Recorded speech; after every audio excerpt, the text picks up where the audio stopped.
Hey guys, it's Eshani, aka Total Makeup Junkie 101. So today I have a really exciting foundation review and demo and check-in throughout the day wear test video. You would think I would get better at these intros, but apparently I'm not. This foundation has been really hyped up in the beauty community because Hourglass doesn't release a ton of products all the time, but the products they release are usually very well thought through, and more often than not, the formulas are really good. So what we're going to be talking about in today's video is the brand new Hourglass Vanish Seamless Finish Liquid Foundation. One of the reasons why this product is getting so much hype is because people have been huge fans of the Hourglass Vanish Foundation Stick. So the fact that they came out with a similar formula, I mean, it's under the Vanish branding in a liquid foundation, is very exciting. This foundation retails for $56. You can get it on the Hourglass website, Sephora stores, Sephora online, and I suppose anywhere else that you can find Hourglass. There are 32 different shades available in this liquid foundation range. I think that's a pretty good selection. I will say the range does still tend to lean light to medium. There isn't a ton of tan to deep options available, but luckily I was able to find a pretty good color match for myself. I will say that I went into the Sephora store to color match myself, and there were a couple shades that I was kind of going in between. I felt like a lot of the tan shades looked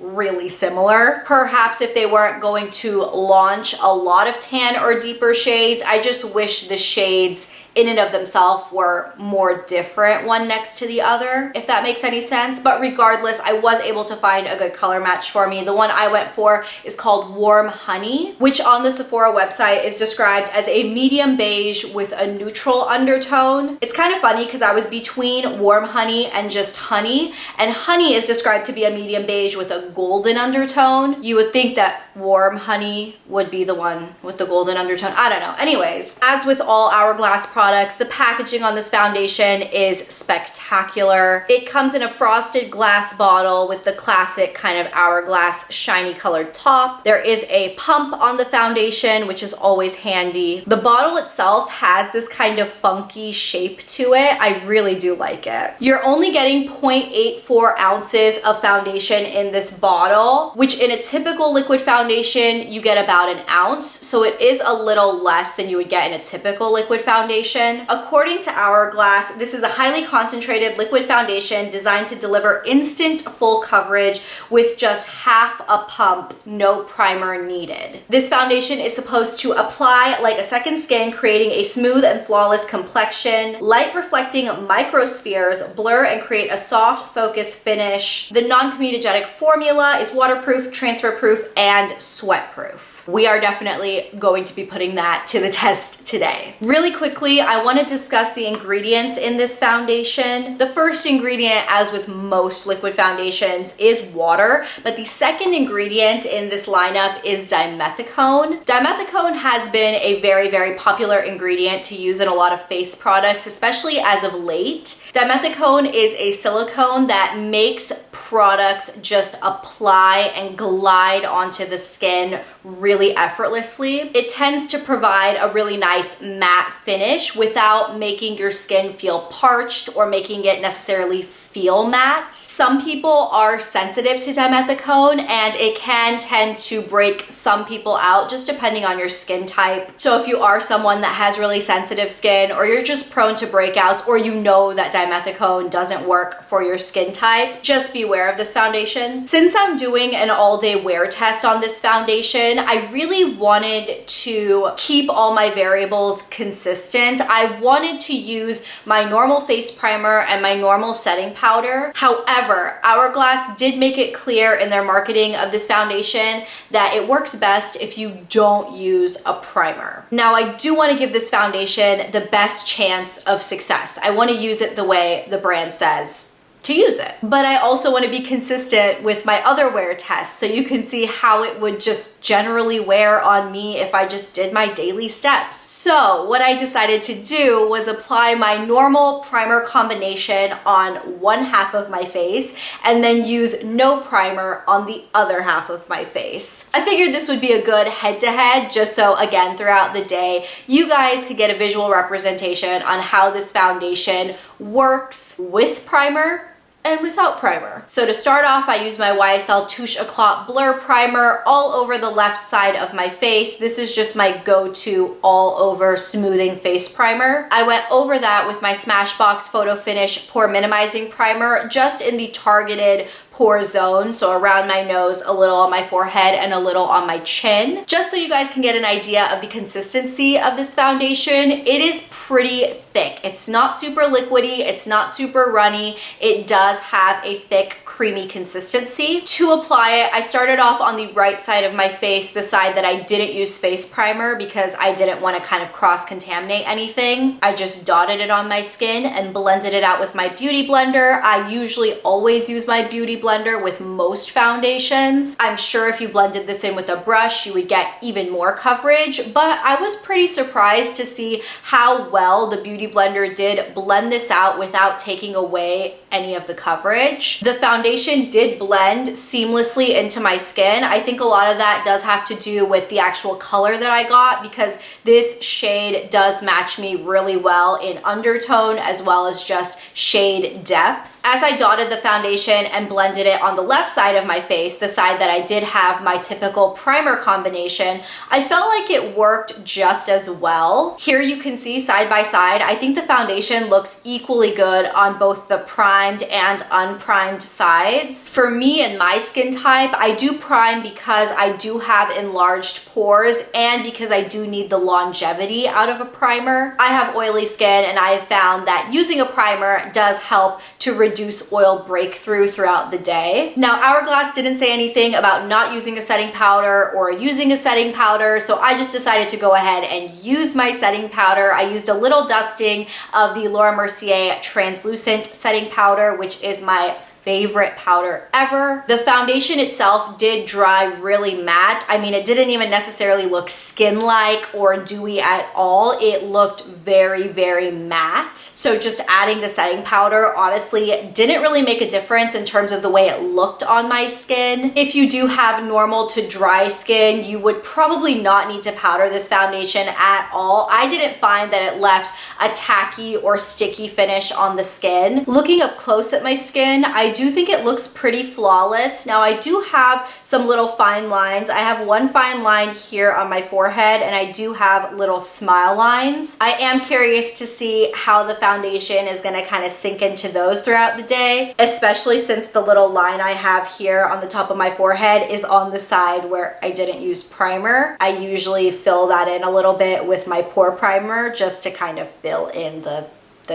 crease. Overall, the foundation is looking really good. It is very matte, and in the areas where I do have a little bit of dry skin, which is kind of here around my nose right now, I can see the foundation slightly clinging on to the dry flakes. Me being an oily gal, I don't mind because I don't generally have dry flakes. I was sick. I had a cold last week, so that's why this area is a little dry right now. That's not typically the case. So as of right now, really excited about this foundation. So as far as the rest of the makeup on my face, I went ahead and just used my standard bronzer and blush, nothing with too much shine or shimmer. I used my Physicians Formula Butter Bronzer in the shade Deep Bronzer, just in the hollows of my cheeks. And then I went in with my Hourglass Ambient Lighting Blush in the shade Mood Exposure. Those are the only products I have on the rest of my face. Like I said, I didn't want to add anything with any shine or shimmer because in my check-ins throughout the day, I want to see how this foundation naturally kind of breaks down and whether or not my naturally oily skin is going to sort of shine through. It is currently 12:15 in the afternoon right now, and I will have this makeup on for a full 8 hours as well as a gym session at the end of the day. We'll see how this foundation holds up throughout a workout, but overall I'm quite liking it. So I will go ahead and check back in a couple hours and we'll see how it's holding up then. Alrighty guys, it is 3:46 in the afternoon right now. So I've had this foundation foundation on for about 3.5 hours. I'm in the car. I just came out of the post office actually. I had a bunch of packages to drop off. So let's talk about this foundation. This foundation is wearing, but it's wearing very differently. The areas I see it wearing the most are actually around my mouth, which I found pretty interesting. I did eat lunch and I was really careful when I was eating today, and I did kind of pat my mouth a little, but I didn't rub. And I did notice like this blotch right in here was gone. It almost looked like the foundation had just like flaked off in that part. I'm not noticing it so much here in like natural lighting, even when I'm looking in my car mirror.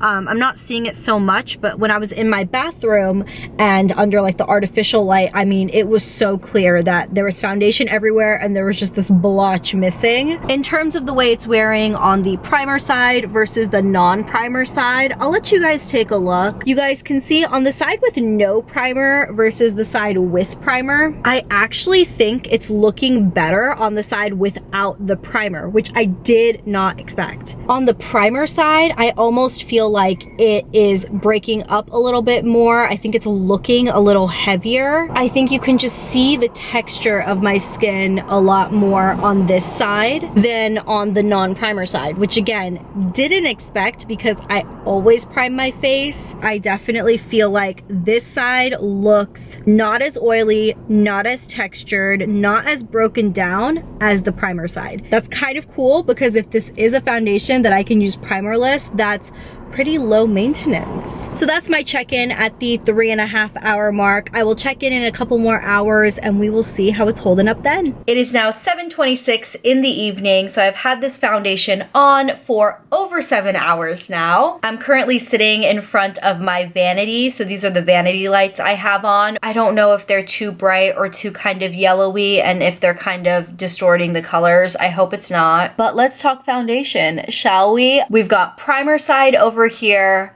non-primer side over here. The non-primer side is looking shockingly fantastic. Let's see if I can kind of play around with the lighting a little bit. I'm dimming my vanity light, which like I said, it is bright. It goes up really bright, and I know this is kind of washing me out, but if I slowly dim it, hopefully you guys can get a better idea of what this looks like. Honestly, the foundation isn't breaking up. It's not really breaking down. By this point, 99% of foundations would need to be touched up. At least on my skin, I would have had to blot my face or powder my face or just do something to get rid of shine. Honestly, if I just had to go out like this for the rest of the night and I didn't have a chance to touch it up, I think it looks really good. It hasn't really sunken into my smile lines. It hasn't really sunken into this line. I mean, it has a very little bit, you might be able to see, but honestly, most other foundations, even with a primer, it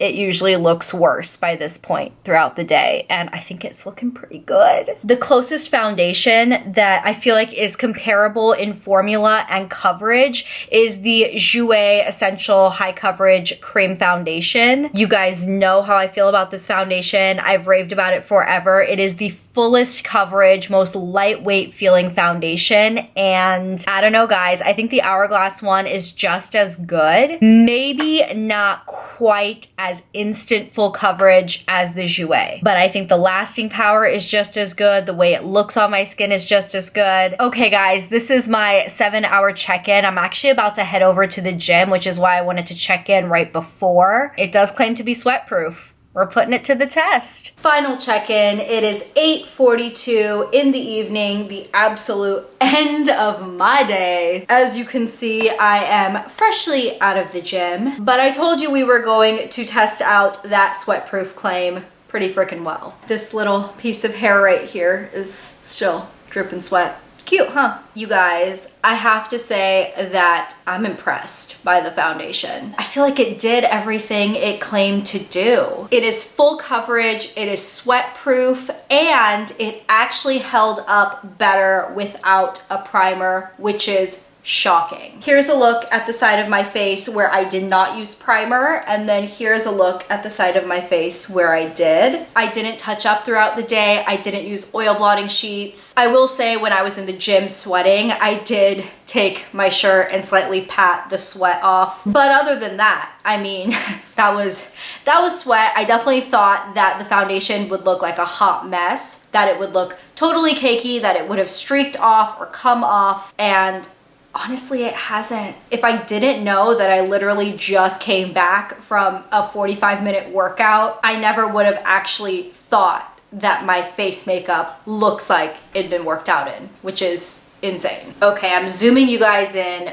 very, very awkwardly, but I want you guys to see, this is the little line that I have in my forehead, and the foundation did not really settle into that. It also did not really settle into my smile lines. There's a little bit of settling right around here in my nose area. My cheeks look pretty good. They don't look overly shiny. After I came back from the gym, I went onto the Sephora app to check the reviews on this foundation because I'm almost creepily impressed by it. This foundation has very, very split reviews. Just to give you guys an idea of what I'm looking at, it is a solid 3-star foundation, but the reviews are either 5-star or 2 or 1-star. Like there's very few 4 and 3-star reviews. I would personally give it a 5-star review. It does everything that I would want in a foundation. I was just curious to know why other people didn't feel the same way. And it seems like a lot of people thought it emphasized the texture and pores on their skin. Some people said it doesn't work for oily skin because it settles into their lines. But then other people say that it looks really dry and cakey and didn't work on their dry skin either. Some people are complaining that they couldn't find their color match. I honestly think this is a foundation that really is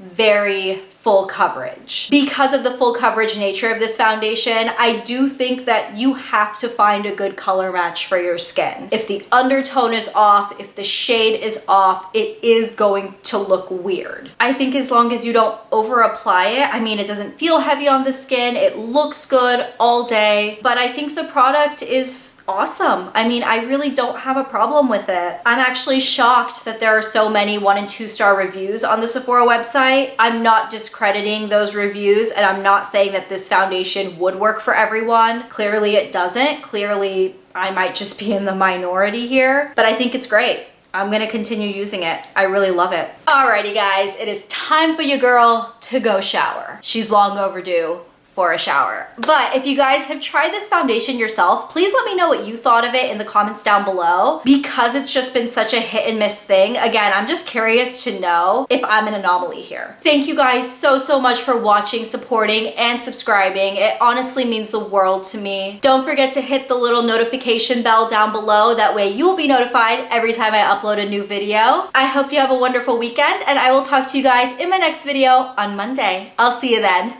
Bye.